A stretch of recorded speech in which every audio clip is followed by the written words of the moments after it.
बार उच्चारण अवश्य कर ले। साथ ही अपने प्रेरणा के स्रोत एवं अपने गुरुजनों को भी अंतर्मन से अभिवादन कर ले।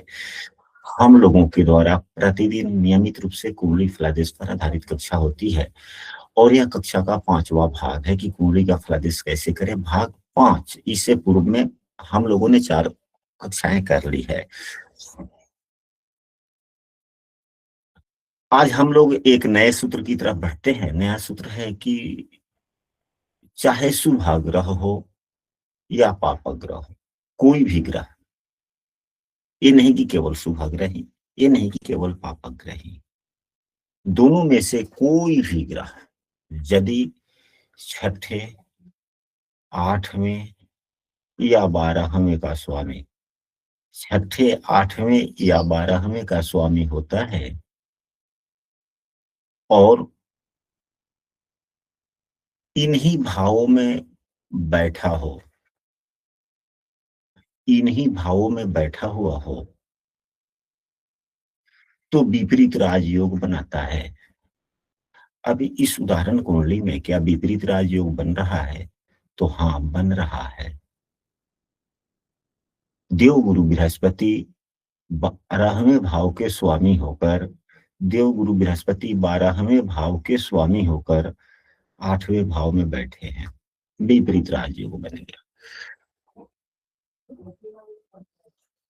परंतु यहाँ पर यह भी बतलाया जाता है पुस्तकों में, फल दीपिका पुस्तक में हम लोगों ने पढ़ा था कि यदि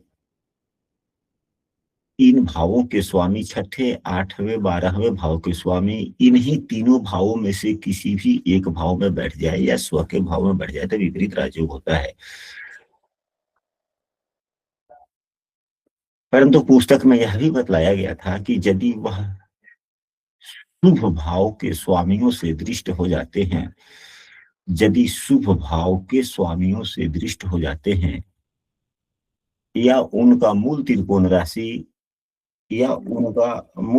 राशि कुंडली के 5वें या 9वें या लग्न में अगर होता है तो वह विपरीत राजयोग प्रभावी नहीं होता। यहाँ पे विपरीत राजयोग तो है, परंतु इनकी जो राशि है मूल त्रिकोण राशि वह 9वें भाव में बना हुआ है, अतः यह विपरीत राजयोग प्रभावी नहीं हुआ। साथ में यह शुक्र देव के द्वारा देखे जा रहे हैं, कोई दिक्कत नहीं। तो शुक्र देव की शुभता समाप्त हो गई है। अब यहाँ पर जो आप कहेंगे कि शुक्रदेव की दृष्टि होने से या यह प्रभावी हुआ या नहीं हुआ, क्योंकि शुक्रदेव शुभाग्रह नहीं है। इस उदाहरण कुंडली के लिए नैसर्गिक शुभाग्रह है, परंतु क्या इस कुंडली के लिए शुक्रदेव शुभाग्रह है? नहीं गुरुजी, मारक के रूप में है। मारक अलग भी समझते हो, ठीक है, मारक तो हो ही गया, प्रबल मारक हो गए, क्योंकि दूसरे एवं 7वें दोनों ही भाव के स्वामी है, इसलिए प्रबल मारक भी हैं। ठीक है, तो मारक होना अलग बात है, शुभाग्रह होना अलग बात है। अब यहाँ पर इनकी जो मूल त्रिकोण राशि है वह केंद्र भाव में आ जाने के कारण इनकी शुभता समाप्त हो गई। दूसरे, ये हम लोगों ने फल दीपिका पुस्तक में भी पढ़ा है, अन्य पुस्तकों में भी बतलाया गया है कि यदि कोई भी ग्रह जिस राशि में बैठता है अपने गुणों को उस राशि के स्वामी को दे देता है, अपने गुणों को उस राशि के स्वामी को दे देता है। तो शनिदेव यहाँ पर बैठ गए, अपने गुणों को दे दिए। अब शनिदेव का गुण क्या है? तो शनिदेव यहाँ उच्च के प्रथम दृष्टिया दिख रहे हैं, परंतु वक्री स्थिति में है, इसलिए नीच के जैसे फलदाता हो गए एवं एकादश शेष भी है, ये प्रबल अशुभ ग्रह हो गए। शनिदेव अशुभ ग्रह हुए या नहीं हुए? हो गए गुरुजी। तो जब शनि देव में अशुभता आ गई, अशुभ ग्रह हो गए, तो अपनी अशुभता शुक्र देव को भी दे दिए। अतः शुक्र देव यहाँ पर प्रथम दृष्टिया तो नैसर्गिक शुभ ग्रह है, परंतु 2 कायदों से यह अशुभ बन रहे हैं। एक, केंद्र भाव के स्वामी होने के कारण इनकी शुभता समाप्त हो गई, और दूसरे शनिदेव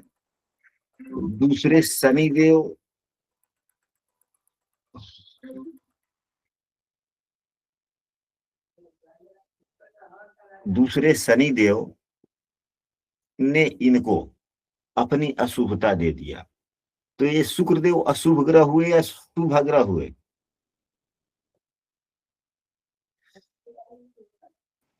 ये दोनों तरह से शुभ ग्रह हो गए गुरुजी। तो यही होता है विश्लेषण। तो विश्लेषण में शुक्रदेव की यहाँ पर दृष्टि पड़ी, तो शुक्रदेव के दृष्टि से यह विपरीत राजयोग भंग नहीं हुआ। चंद्रमा भी नैसर्गिक शुभाग्रह है। यहाँ पर इनकी नैसर्गिक शुभाग्रह होने के कारण केंद्र भाव में जो राशि पड़ी अशुभता में बदल गया, यानी कि शुभत्व समाप्त हुआ। लेकिन ये क्षीण चंद्रमा है, तो इनकी क्षीणता समाप्त हो गई, मतलब केंद्र भाव के स्वामी होने से अशुभता समाप्त हो गया, क्योंकि ये क्षीण चंद्रमा है। इनकी राशि केंद्र भाव में पड़ गई। क्षीण चंद्रमा को पापग्रह बतलाया गया है, तब पापत्व गुण समाप्त हो गया। तो ये अब यह शुभ हो गए, शुभ भाव भी है, शुभ वाले गुण भी हो गए। तो चंद्रमा के देखने से क्या हुआ? विपरीत राजयोग में बल बढ़ा या हीनता आई? विपरीत राजयोग बढ़ा गुरुजी, शुभता थोड़ी चंद्रमा की वजह से विपरीत राजयोग में वृद्धि हो गई। गुरु चंद्रमा के नीचे की दृष्टि भी तो हो गई। बोला कुछ कहना है? कुछ कहना है? आए जुड़ना है क्लास में? हाँ, तो क्लास का लिंक अभी आपको दे रहे हैं, जुड़ जाइए। निजी नंबर पर भेज देंगे, अभी व्हाट्सएप कर रहे हैं।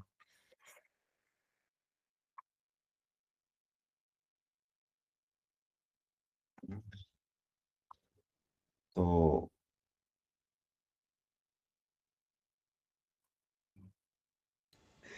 गुरुजी, ये जो आपने अभी बोला ना कि चंद्रमा केंद्रपति होकर है तो ये क्षीण, लेकिन केंद्रपति होने से इनका जो अशुभ क्षीण चंद्र का दोष है वो खत्म हो गया और वो दूसरे भाव में आ गए हैं, तो ये शुभ फल देंगे, ऐसा ही बोला ना? हाँ हाँ हाँ जी, हाँ जी। अब हम आप ही के प्रश्न पर आते हैं। यहाँ पर बारीकियों को समझना आवश्यक है। यहाँ पर विपरीत राजयोग बना क्योंकि 12वें भाव के स्वामी यहाँ पर आए गए, 8वें भाव में बैठे। पुस्तक के अवलोकन के आधार पर यह विपरीत राजयोग बना, परंतु विपरीत राजयोग भंग का भी नियम है, उसे भी हम सब साथ में समझते चले। नियम यह है कि जिस ग्रह के द्वारा विपरीत राजयोग बन रहा हो, यदि उनकी मूल त्रिकोण राशि लग्न में 5वें में या 9वें भाव में पड़ता हो, तो विपरीत राजयोग उतना लाभकारी नहीं होता। या 1, 5, 9 के स्वामी से यदि दृष्ट होते हैं कि स्वामी हो, तब भी विपरीत राजयोग पूर्ण फलदायी नहीं। या इनके स्वामी लग्न 5वें 9वें त्रिकोण भाव के स्वामी से यदि दृष्ट भी होते हैं, तो भी विपरीत राजयोग लाभकारी नहीं। तो यहाँ पे तो एक कायदे से विपरीत राजयोग लाभकारी नहीं हुआ। अब यह भी नियम है कि यदि किसी शुभ ग्रह के द्वारा देखे जाते हैं, तो शुभ ग्रह से अगर दृष्ट है तो भी यह विपरीत राजयोग नहीं बनता। अब प्रथम दृष्टया शुक्रदेव जो हैं, यह नैसर्गिक शुभग्रह हैं, कभी पापग्रह का काम नहीं करते, यह सामान्य नियम है। शुक्रदेव शुभग्रह हैं, यह सामान्य नियम है। तो इनके द्वारा दृष्टि पड़ने से क्या हो गया? विपरीत राजयोग समाप्त हो गया। लेकिन क्या बल बढ़ रहा है? तो क्या शुक्रदेव वास्तव में इस कुंडली के लिए शुभाग्रह हैं? तो नहीं। क्यों? तो शुक्रदेव की मूल त्रिकोण राशि 7वें भाव में पड़ी, केंद्र भाव है यह। तो केंद्र भाव में जब शुभाग्रह की राशि पड़ती है तो ग्रहगण की शुभता को समाप्त कर देता है। या यदि पापग्रह की राशि होती है तो उनके पापत्व गुण को समाप्त कर देता है। तो शुक्रदेव शुभग्रह हैं, उनके गुणों को शुभता वाली गुण समाप्त हो गई, शुभता वाली गुण समाप्त हो गई। दूसरा यह भी नियम है, फल दीपिका पुस्तक में हम सबों ने पढ़ा कि यदि कोई ग्रह किसी राशि में होता है, उस राशि के स्वामी को अपना गुण दे देता है। अब यहाँ पर शुक्रदेव की राशि में शनिदेव बैठे हुए हैं। शनिदेव की स्थिति के आधार पर यहाँ ऊंचके हैं, परंतु बकरी होने के कारण इनका गुण धर्म नीच के जैसे हो गया। यहाँ पर शनि को समझने के लिए कई कायदों से समझना होगा। अगर शनिदेव सामान्य तौर पर मान ले कि बकरी नहीं है, तो ये दशम भाव के स्वामी हैं, इनकी अशुभता समाप्त हो गई। परंतु 11वें भाव के स्वामी होने से पुनः अशुभता बढ़ गई। तो जो शुभ आया था वह समाप्त हो गया, अशुभ के अशुभ बने रह गए। एक दूसरे, यहाँ पर यदि बकरी नहीं रहते तो यह ऊंचके हो जाते, अच्छी स्थिति हो जाती, ठीक रहता। परंतु ये बकरी होने के कारण नीच के गुणों को प्रदर्शित करेंगे, तो शनि के नीच का गुण अच्छा नहीं माना जाता। शनि का नीच का गुण अच्छा नहीं माना जाता। तो अपने नीच के गुणों को इन्होंने इस भाव के स्वामी शुक्रदेव को दे दिया। तो शुक्रदेव में और अशुभता बढ़ गई। तो यहाँ पर शुक्रदेव शुभ ग्रह बने या अशुभ ग्रह बने? अशुभ ग्रह बने गुरु। अशुभ ग्रह बने, शुभ ग्रह अशुभ बन गए। अशुभ ग्रह बनने से फिर विपरीत राजयोग में बल बढ़ा, फिर विपरीत राजयोग में बल बढ़ गया।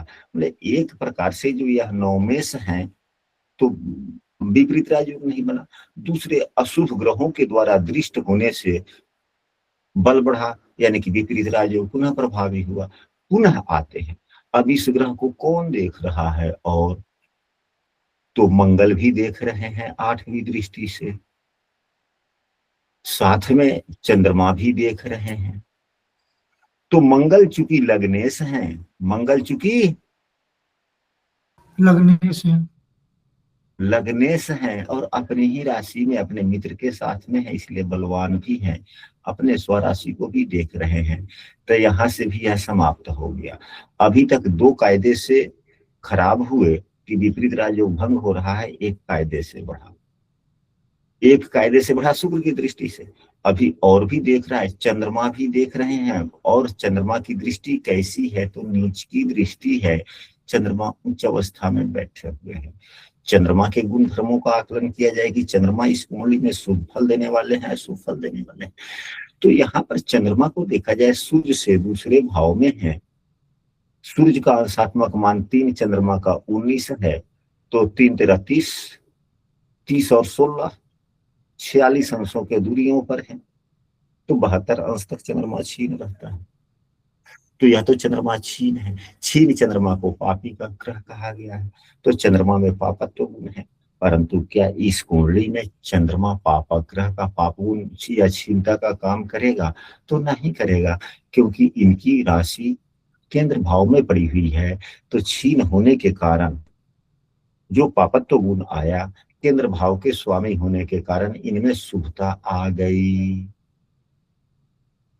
तो एक तो मंगल के दृष्टि से क्या हुआ? नुकसानदायक हुआ। तो फिर चंद्रमा की भी दृष्टि से ये शुभता आ गई, तो शुभग्रह के द्वारा नीच दृष्टि, तो हालांकि यह भी नुकसानदायक ही है, तो और भी नुकसानदायक हो गया। तो क्या विपरीत राजयोग यहाँ पर लाभकारी है? हाँ या ना? नहीं गुरुजी, नहीं लाभकारी, लाभकारी नहीं। अब तो विपरीत राजयोग के बारे में कहीं से किसी को समस्याएं नहीं होंगी।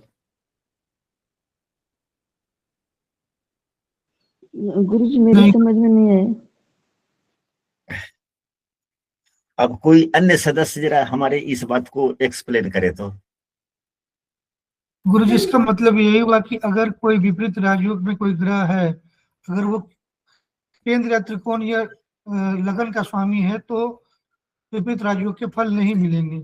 और उसे अगर शुभ ग्रह अशुभ ग्रह देखते हैं तो विपरीत राजयोग के फल मिलेंगे, और अगर हाँ जी। शुभ ग्रह हाँ, देखते हैं तो राजयोग के फल नहीं मिलेंगे।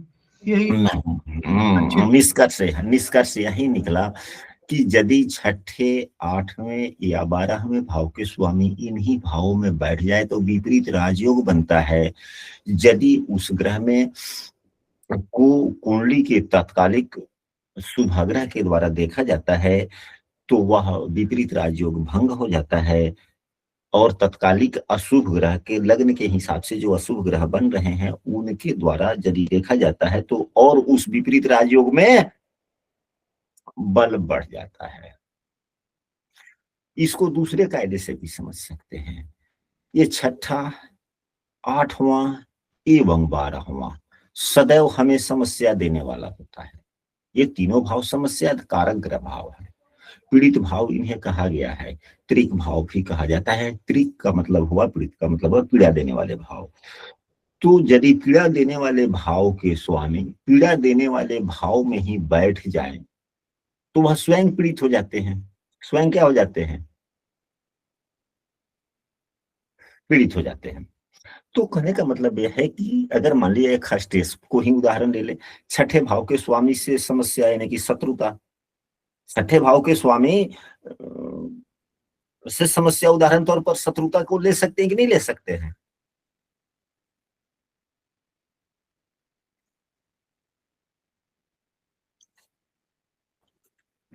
छठे भाव के स्वामी से शत्रुता का विचार किया जा सकेगा कि नहीं किया जा सकेगा?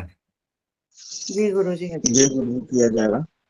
किया जाएगा। तो छठे भाव का स्वामी अगर कहीं पीड़ित अवस्था में हो फिर क्या होगा?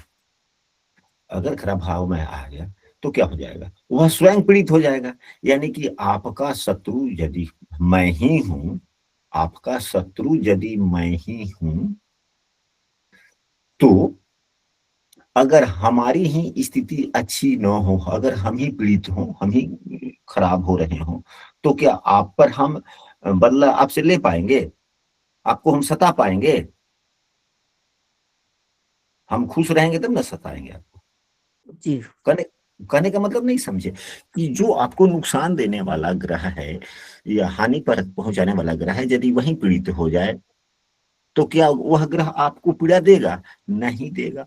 तो जब पीड़ा ही नहीं देगा तो बहुत अच्छा हो गया, बहुत अच्छा हो गया। यही बात है यहाँ पर। अच्छा, अब इसके बाद में यहाँ पर पाप कर्तरी शुभ कर्तरी पर भी हम लोग चर्चा कर लेते हैं। पाप कर्तरी शुभ कर्तरी पर भी हम लोग चर्चा कर लेते हैं। आज यह भाग 5वां है। जिस भाव या जिस ग्रह के दोनों ओर, जिस भाव या जिस ग्रह के दोनों ओर पापग्रह हो वह ठीक नहीं होता, उस भाव के फलों का नाश होता है। या जिस भाव के स्वामी के दोनों, अब यहीं पे देवगुरु बृहस्पति भाग्य भाव के स्वामी हैं। भाग्य भाव में केतु का होना सामान्यतः उतना नुकसानदायक फल नहीं देता, क्योंकि केतु के और देवगुरु बृहस्पति के गुणों में कुछ समानता भी पाई जाती है अलग अलग बिंदुओं पर। जैसे अध्ययन अध्यापन की या आध्यात्मिक की बात की जाए तो केतु देव की उसमें प्रखरता आती है, गुरु के सपोर्ट करते हैं वो, इसलिए। हालांकि है तो नैसर्गिक पापक, एक तरफ शनि दूसरी तरफ केतु, एक तरफ शनि दूसरी तरफ केतु, तो देवगुरु बृहस्पति पाप कर्तरी में आ गए। शनि की भी दृष्टि है, वो भी नीच के शनि की दृष्टि है। तो सामान्यतः भाग्योदय में या भाग्य साथ देने में समस्याएं आना लाजमी बात है, या कमी होना। अब यही केतु देव की दृष्टि तीसरे भाव पर, या तीसरे भाव में राहु देव स्वयं है ही। नीच के शनि की नीच की दृष्टि, यानी कि शनि देव अगर ऊंची भी माने तब भी नीच की दृष्टि, और नीच तो है ये है, और यह नीच राशि है भी, और शनि मंगल को भी और सूर्य को भी देख रहा है।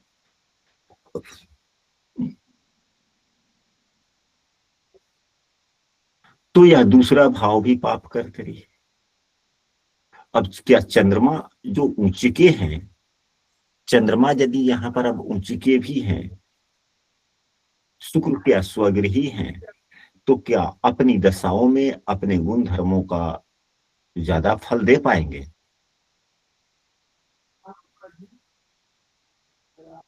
नहीं दे पाएंगे। अभी कुछ क्षण पहले हम लोगों ने चर्चा किया था कि केंद्र भाव में स्वामी हो जाने से, केंद्र में भाव के स्वामी हो जाने से इनकी छीन दोष समाप्त हो गया। छीन दोष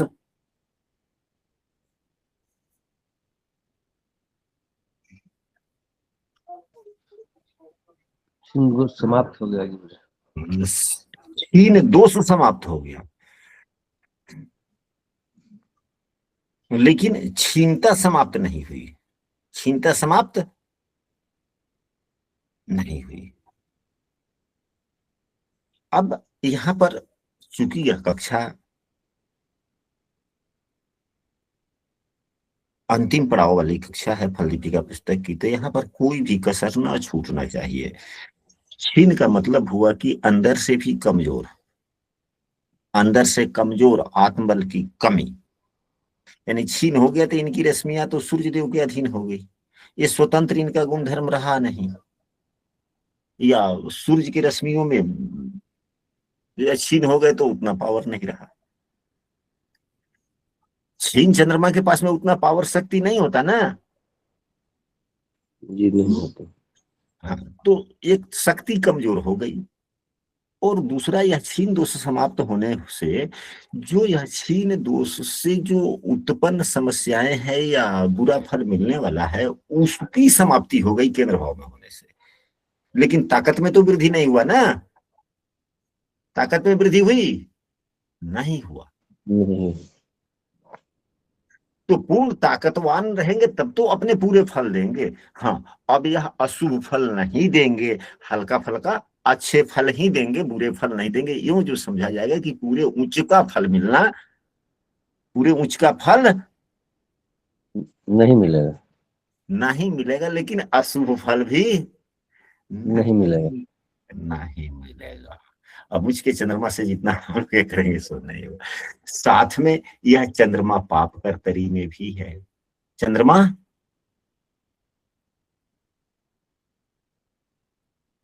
पाप कर्तरी में। हाँ, यह शनि के कारण।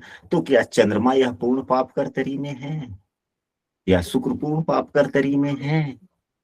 इसको भी समझना चाहिए। लग्नेश कभी भी उस व्यक्ति के लिए पाप ग्रह नहीं होता।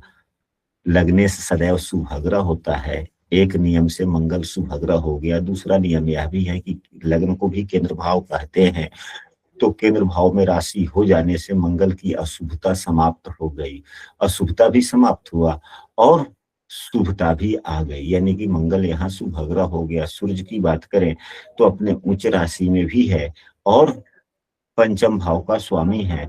तो त्रिकोण भाव का स्वामी चाहे शुभग्रह हो या पापग्रह शुभ फल ही देता है, इसलिए दोनों ही ग्रह शुभग्रह हो गए। और बुध तो नैसर्गिक शुभग्रह है ही, जिसके साथ में रहता है उसके जैसे गुण धर्मों को अपना लेता है। तो यहाँ पर सूर्य मंगल बुध तीनों ही शुभग्रह बने या पापग्रह? शुभग्रह। तो शुभग्रह हो गए।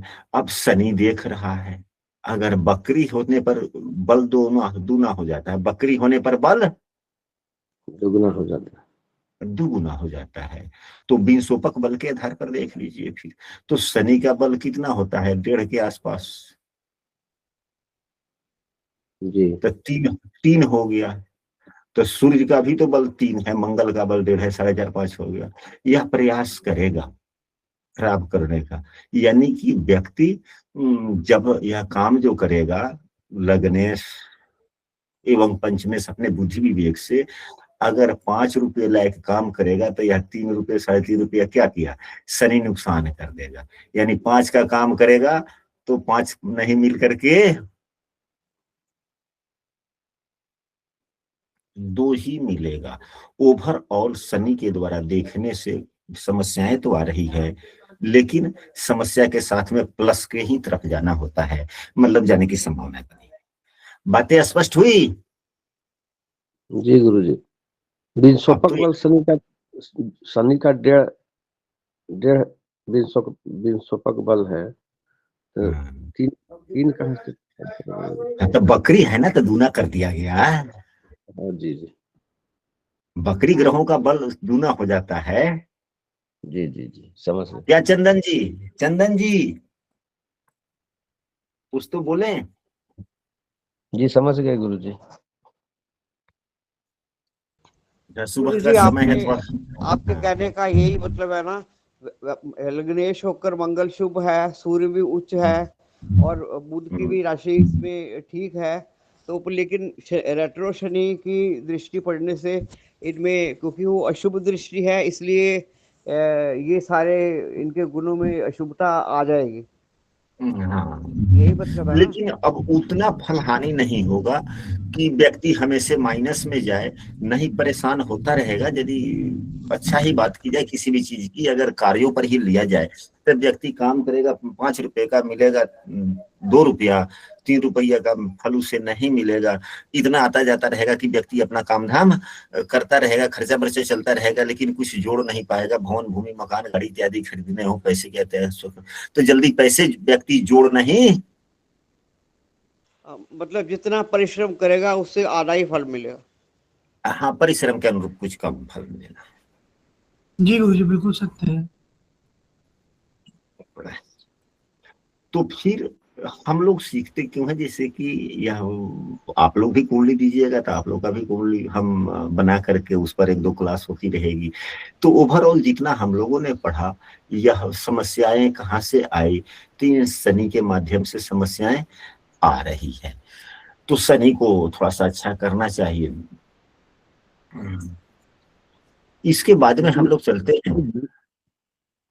एक एक मिनट, यहाँ शुक्र जो स्वगृही हैं, तो हाँ, तो अपने दशा अंतर्दशा में फल नहीं देंगे, अच्छे नहीं देंगे, बुरे दे देंगे। बुरे फल तो देंगे ना, बुरे या अच्छे, जब बुरे हैं हाँ तो। हाँ हाँ, उतने अच्छे फल नहीं देंगे। जी जी गुरुजी ये पूछना था, शुक्र हाँ, केंद्र अधिपति दोष से पीड़ित हैं, तो हाँ, शुक्र नीच की हो जाए तो उनकी अशुभता समाप्त हो जाएगी? नहीं, और उनकी अशुभता बढ़ जाएगी। अगर पहले से 10 रुपया कर्ज है, वह है ठीक है, वह भी नियम चलता है, लेकिन अलग विषय वस्तुओं पे चलता है। पहले से 10 रुपए से कर्ज है, पुनः आप 15 रुपए कर्ज ले लीजिएगा, तो कर्ज 25 रुपए हो जाएगा ना। हो जाएगा गुरुजी। न जैसे कि अभी चंद्रमा के बारे में आप बोले थे गुरुजी कि वो क्षीण हो गए तो उनकी अशुभता समाप्त हो गई थोड़ा हाँ हाँ केंद्र। हाँ, तो हाँ ठीक है। तो केंद्र में जो है, केंद्र में जिस ग्रह की राशि होती है, वह ग्रहगण अपने गुणों को बदल देते हैं, अपने गुणों को बदल देते हैं। यदि पापग्रह की राशि होती है, यदि पापग्रह की राशि होती है, तो अपने पापत्व गुण को भूल जाते हैं। नियम यही हम लोगों ने पढ़ा है ना, सभी पुस्तकों में तो यही बात है। जी तो अब यहाँ पर क्षीण चंद्रमा जो है, क्षीण चंद्रमा को पापी चंद्रमा भी कहा गया है। तो अब तो यह चंद्रमा पापी हो गया, वास्तविक रूप से नैसर्गिक रूप से प्रथम दृष्टिया पापी हो गया। परंतु पापी गुण हो गया तो फिर इनका राशि कहाँ है, केंद्र में है, तो पाप गुण कम हो गया। अगर यही चंद्रमा अगर यही चंद्रमा यहाँ नहीं होकर के पूर्णिमा का चंद्रमा यहाँ पे होते, यहाँ पर चंद्रमा होता था, पूर्णिमा का पूर्ण बलशाली हो गया और पूर्ण शुभ हो गया, और केंद्र भाव में राशि पड़ गई यहाँ, फिर क्या होगा, शुभता समाप्त हो गई इनकी, इनकी शुभता समाप्त हो गई। अब बातें स्पष्ट हुई? जी गुरुजी। गुरु जी फिर पुनः यहाँ रहते तो शुभता समाप्त हो जाती, फिर तो पापत्व में ही हो जाते, शुभता से यहाँ समाप्त हो जाती। ना है।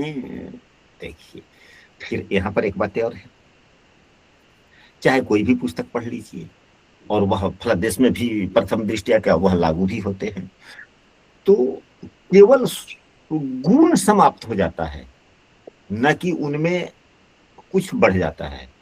शुभग्रह पापग्रह बन जाते हैं ऐसी बात नहीं है। यदि शुभग्रह की राशि है तो केवल शुभता समाप्त हो जाती है या भूल जाते हैं, लेकिन पाप गुण नहीं आते। यानी अगर कम पाप, शुभ, हाँ, अगर पापग्रह की राशि है तो ये नहीं कि ये शुभग्रह हो गए, केवल अपने पाप फल देने भूल जाते हैं। तो यदि पापग्रह आपको पाप फल दे रहा हो, खराब फल देने वाला हो, अगर वह दे ही नहीं, आपका दुश्मन है, प्रतिदिन 4 लाठी मार के चला जाता है डरे हुए, लेकिन वही दुश्मन आपके बगल में ही रहे लेकिन आपको 4 लाठी मारे ही नहीं, फिर क्या होगा?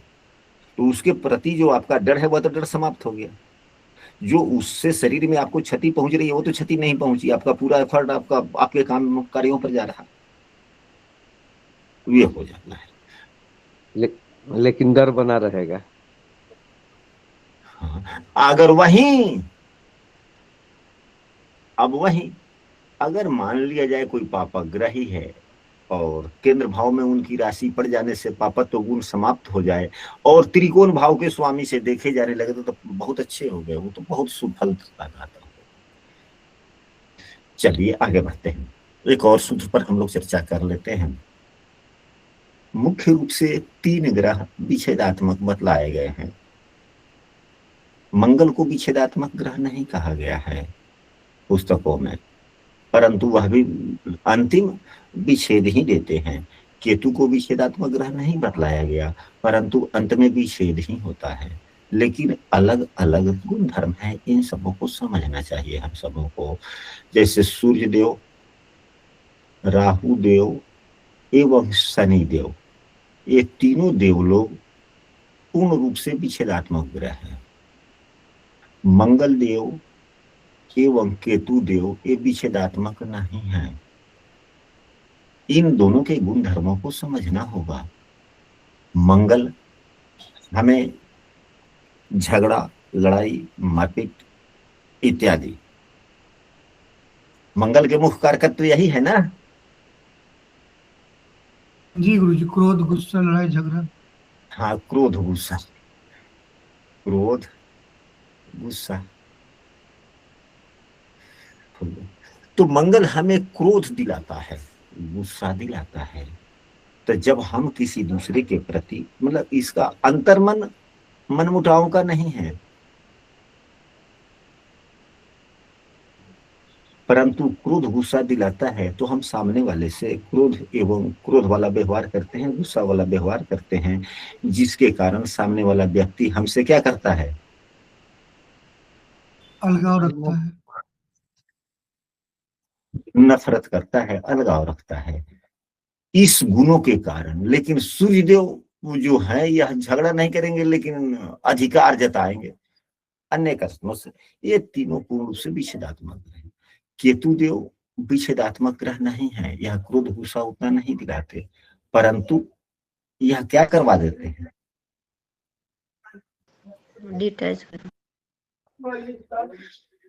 यह उन शब्दों को हम नहीं बोल पा रहे हैं, शब्द तो मन में है, विरक्ति देते हैं। भ्रम की स्थिति बना के रखते हैं। हम भ्रम तो भ्रम एवं विरक्ति, भ्रम एवं विरक्ति। अब शक की इसी, स्वभाव, हाँ जी, शक की स्वभाव, शक रखना मन के अंदर। हाँ हाँ हाँ जी, हाँ जी, जी। अलगाव होना। हाँ, तो विरक्ति। अब यही तो जैसे विरक्ति और अलगाव है। हाँ, अब यहीं पे देख रहे हैं। हाँ जी, अकेलापन तो खैर ज्यादातर सुनी देता है, केतु भी अकेलापन देता है, लेकिन एक दूसरे प्रकार का अकेलापन देता है। मतलब कि परिपूर्ण, मन को परिपूर्ण बना देना। अब यहाँ पर जिनका उम्र जो अधिक उम्र के लोग हैं और उनको यदि उनकी कुंडली याद है तो केतु देव उनके किन भावों में है, जरा कोई बोले तो हम एक दो उदाहरण प्रस्तुत कर देंगे अपने ज्ञान के आधार पर, तो आप लोगों को पूरा समझ में आ जाएगा। तो मेरे 10वें घर में है गुरुजी। 10वें मिथुन लग्न है। जो भी हो, केतु 10वें घर में है। अगर मिथुन लग्न है तो यहाँ पर 12 नंबर की राशि होगी। अब यह जो 10वां भाव है केतु देव का, तो ऐसी बात नहीं है कि हाँ यहाँ से यह विरक्ति दे रहे हैं इन चीजों का, तो इस भाव से संबंधित कार्यों का अब आप देख पा रहे होंगे कि उम्र के इस पड़ाव में आपको पैसे अर्जित कैसे हो इसकी आपको उतनी फिक्र नहीं है। आपके बच्चे भी यदि काम कर रहे हैं तो ऐसे समझाने के लिए प्रथम दृष्टया तो आप उपदेश दे देते होंगे कि यहाँ पैसा कमाना अच्छी बात है, लेकिन प्रेशर आप उस पर नहीं बनाते हैं। ओवरऑल आप यह कह देते हैं कि देख लो बेटा जीवन तुम्हें चलानी है और विशेष में तुम्हें क्या कहूं। न आपका बुद्धि पैसे कमाने के लिए कार्य करने होते हैं, तो पैसे कमाने के लिए कार्यों के प्रति आपका मन अब उतना ये नहीं है जितना एक समय में हुआ करता था। तो यह केतुदेव क्या किए, यहाँ से विरक्ति दे दिए एक निश्चित समय के बाद में। जिसका 12वें भाव में केतु हो तो यहाँ से भी विरक्ति देगा, 11वें भाव में केतु हो तो यहाँ से विरक्ति देगा। तो केतु विरक्ति देता है, तो इसे भी विच्छेदात्मक ग्रह कह दिए जाते हैं। तो कहने का मतलब हुआ कि विच्छेदात्मक ग्रह कौन कौन हुए इस कुंडली में। तो सामान्यतः सभी ग्रह, सामान्यतः सूर्य, मंगल, शनि, राहु एवं केतु, ये विच्छेदात्मक ग्रह हो गए। ये क्या हो गए, विच्छेदात्मक ग्रह हो गए। साथ में 2 ग्रह और विच्छेदात्मक होते हैं, साथ में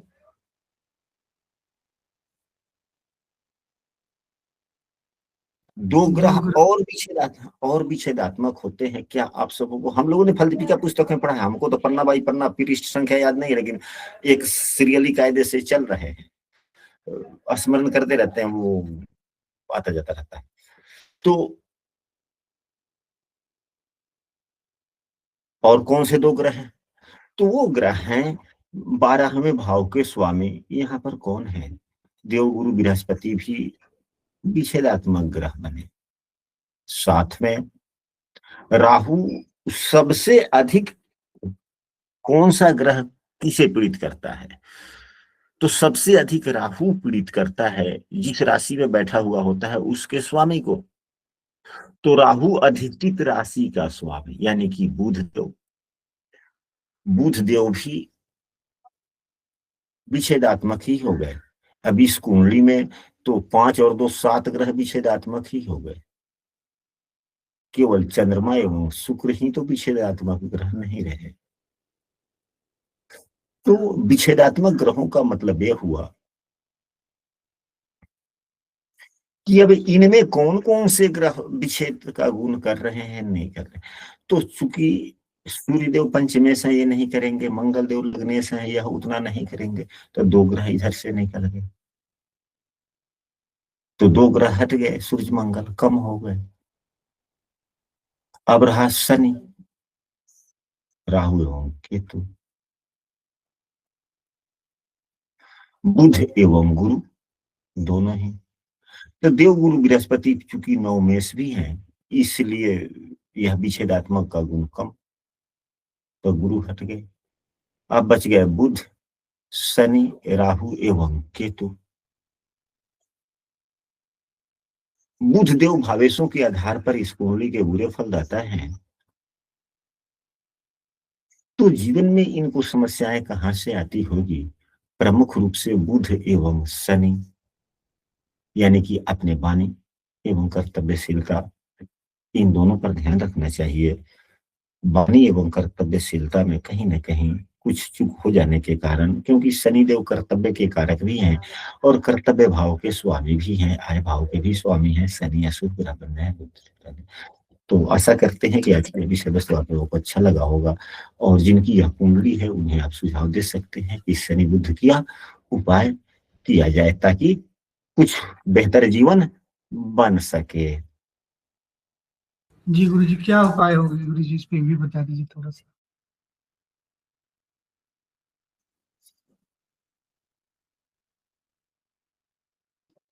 गुरुजी, हाँ जी, यहाँ तो शनि बकरी होकर के नीच